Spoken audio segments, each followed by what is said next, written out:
स्वामी प्रसाद मौर्य की हालत ऐसी हो गई है कि अब उनसे वो कहते हैं कि ना निगलते बन रहा है ना उगलते बन रहा है, क्योंकि वो भारतीय जनता पार्टी छोड़कर गए थे तो उन्होंने एक आरोप लगाया था भाजपा पर, योगी सरकार पर, कि वहां जो है नौकरियां नहीं दी गई, मुझको काम नहीं करने दिया गया, मेरे पास श्रम मंत्रालय था लेकिन लोगों के मैं काम नहीं कर पाया और इसलिए नीतियों के विरुद्ध मैंने ये फैसला लिया कि समाजवादी पार्टी ज्वाइन करूं, क्योंकि वहां दलितों का सम्मान है और वहां नौकरियां दिला सकता हूं। इस तरह के बयान दिए थे। लेकिन अब उन्होंने खुद की पोल खोल दी है और उन्होंने एक टीवी के इंटरव्यू में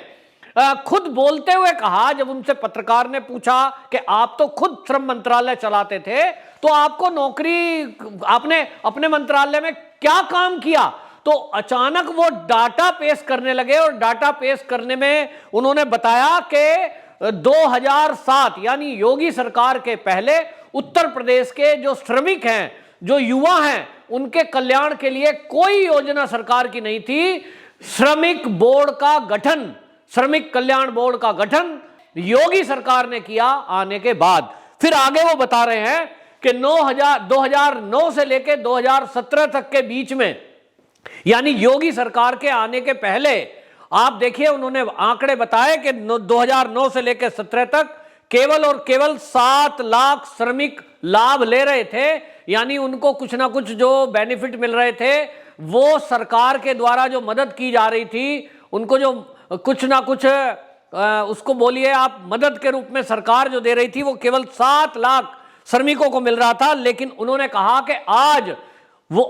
शब्द उन्होंने बोला है कि आज 1 करोड़ श्रमिक को लाभ मिल रहा है। यानी ये मान रहे हैं कि सरकार की नीतियों में जो 10 साल में केवल आंकड़ा 7 लाख श्रमिकों के कल्याण का था, उनको कल्याणकारी कुछ योजनाओं से सरकार ने जोड़ रखा था, योगी सरकार ने वो 1 करोड़ को पार किया है। वहीं आपको बताएं, उन्होंने कहा कि आज जो श्रमिक कल्याण बोर्ड है उसमें जो योगी सरकार के पहले समाजवादियों की सरकार 10 साल रही तो मात्र 34 लाख पंजीयन हुए, यानी जो रजिस्ट्रेशन कराते थे वो 34 लाख किए गए, लेकिन आज 1 करोड़ 30 लाख श्रमिकों पंजीयन किया गया है योगी सरकार में।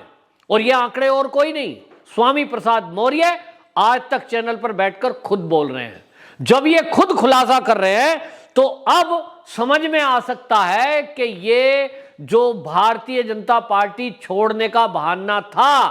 वो केवल और केवल एक स्वार्थ था, उनको अपने बेटे को एस्टेब्लिश करना था। बेटी को टिकट दिलाकर सांसद बना ही चुके, उनको लग रहा था कि अब बेटा भी बार बार जो चुनाव में हार रहा है ऊंचा हार से, उसको भी सेट करा दूं और उसके अलावा 5-7 और रिश्तेदारों को सेट करा दूं। और हमने ये पहले भी बताया है, स्वामी प्रसाद मौर्य ने भारतीय जनता पार्टी क्यों छोड़ी, इसका कारण मैं बता दूं कि वो अपने कई रिश्तेदारों के लिए और कई रिश्तेदारों समेत 15 टिकट भारतीय जनता पार्टी से मांग रहे थे। अपने रिश्तेदार, कुछ पार्टी के कार्यकर्ता और पार्टी के पास यानी भाजपा के पास ये खबर थी कि उन लोगों से उन्होंने कहीं ना कहीं पैसे की सौदेबाजी करी है और इसके कारण पार्टी ने तय किया। पार्टी अपने कार्यकर्ता और जो उनकी समिति है जो तय करती है कि किस सीट से किसको टिकट देना है, तो वो तय करने वाली समिति ने देखा कि इनका जो बेटा है वो ऊंचा हार से 2 बार हार चुका है और ये तीसरी बार उसी सीट से दिलाना चाहते थे, ये उसको एमएलसी के लिए सौदा करना चाहते थे। भारतीय जनता पार्टी में तो ये परंपरा है नहीं कि भारतीय जनता पार्टी का कोई कार्यकर्ता अपने बच्चों के लिए, अपनी फैमिली के लिए, अपने मित्रों के लिए, रिश्तेदार के लिए कोई सौदेबाजी करे। स्वामी प्रसाद मौर्य की सौदेबाजी को भाजपा ने मना कर दिया और इसके कारण स्वामी प्रसाद मौर्य 5 साल मंत्री पद की मलाई मारने के बाद, और आपको बता दूं स्वामी प्रसाद मौर्य एक नहीं 4 मंत्रालय, जी हां, भाजपा ने उनको इतना सम्मान दिया कि उनको 4 मंत्रालय दिए गए। 4 मंत्रालय में पूरे 5 साल पूरा आनंद मनाने के बाद वो मंत्रालय छोड़ने का निर्णय, यानी भाजपा छोड़ने का जो निर्णय लिया गया,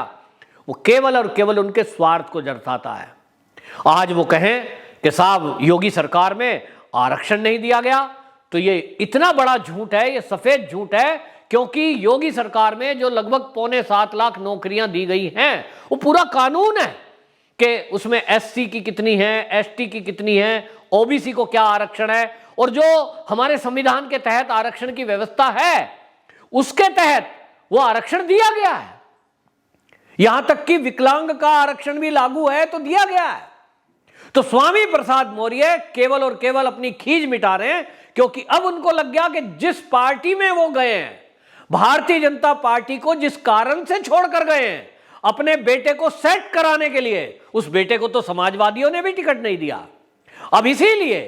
पूरे उत्तर प्रदेश की राजनीति में और पूरे भारत के लोग स्वामी प्रसाद मौर्य के ऊपर हंस रहे हैं। मतलब लोग हंस रहे हैं कि स्वामी प्रसाद मौर्य अपने बेटे की सेटिंग कराने गए थे और समाजवादियों ने भी उनका ये मान सम्मान नहीं रखा। यानी समाजवादी पार्टी हो या कोई हो, वो समझता है कि हारने वाले कैंडिडेट को क्यों टिकट दिया जाए। समाजवादी की तो वैसे ही पोजीशन टाइट है, जीतना है नहीं, सरकार बन नहीं रही और एक एक सीट उनको भारी पड़ रही है। ऐसे में स्वामी प्रसाद मौर्य का ये महत्वाकांक्षा जो है बेटे को जिताने की या एमएलसी बनाने की, इसको कैसा पूरा करें, और इसलिए ये मना कर दिया गया। और अब आपको बताएं, स्वामी प्रसाद मौर्य का बौखलाहट आपको सामने आ रही है कि जिस जो है वो अपनी सीट से कुशीनगर के पडरौना से, जहां से वो विधायक हैं, जिस सीट से वो मंत्री बने, आज की डेट में जब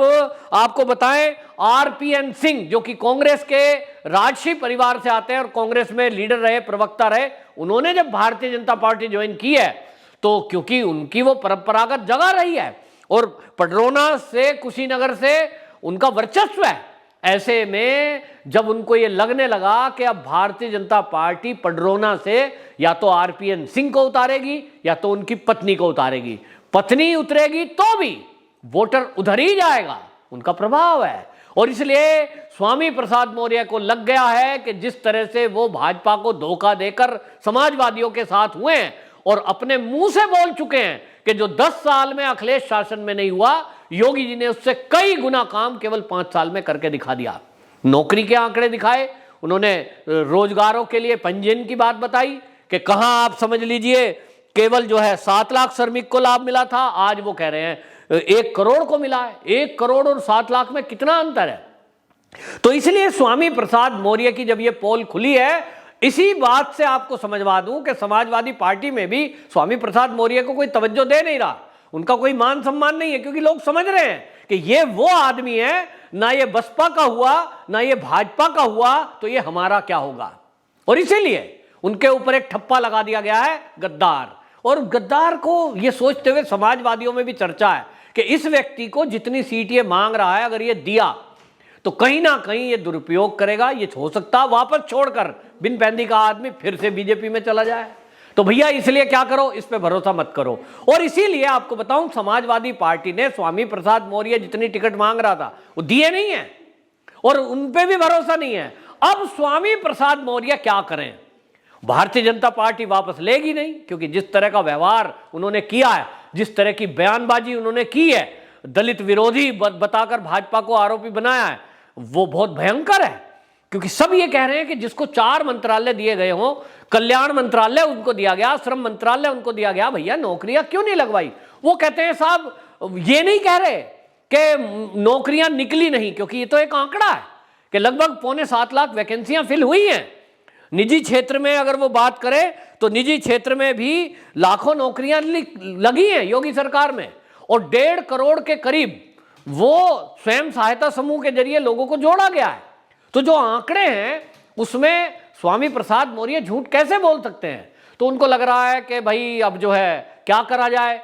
तो वापसी जाएं तो लेगा नहीं भाजपा। बसपा से भी वो धोखा करके आए हैं, बसपा भी नहीं लेगी। अब समाजवादी में जिस स्थिति में हैं, वहां आज ये स्थिति हो गई है कि स्वामी प्रसाद मौर्य को अब अपनी विधायकी बचाना मुश्किल हो रहा है। विधायक तो इस समय है नहीं, चुनाव है, अब वो सोच रहे पडरौना छोड़कर कहीं और सीट से खड़ा हो जाऊं जो सुरक्षित सीट हो।